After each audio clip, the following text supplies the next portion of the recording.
Good morning, everybody. Welcome to today's Reading the Red, this really sunny morning, wonderful sunny morning. Praise the Lord. Matthew chapter 25, and today we're looking at verse 26. But his master answered and said to him, "You worthless, lazy slave, did you know that I reap where I did not sow, and gather where I did not scatter?" So, having anticipated his master's response in the return of his talent, he is interrupted by the master, and he says, "You worthless, lazy slave." So, the master's perception of the actions as it relates to the perception of the one talent slave was not the same. And there was this sense of annoyance and anger that he perceived him in the way that he did. And it's the perception that created the problem. It was the perception of the one talented slave that was wrong regarding the master. And now this sense of thinking that it was all going to be all right. But it wasn't going to be all right.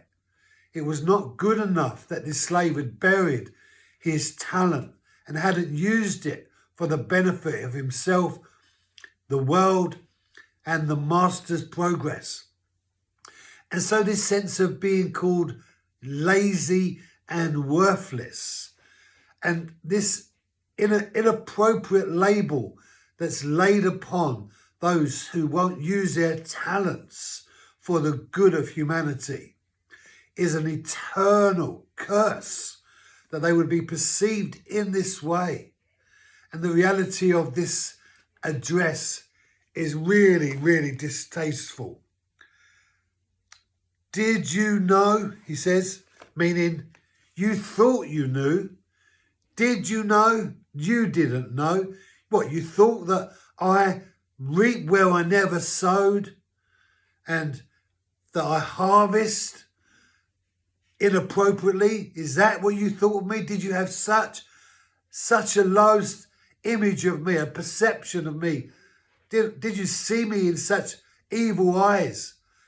How could you consider me in the way that you have? And this sense of sadness on the master that he can't believe, after all that he'd been through with this slave, that this slave would see him in this such negative light. And God has been so kind and compassionate to humanity.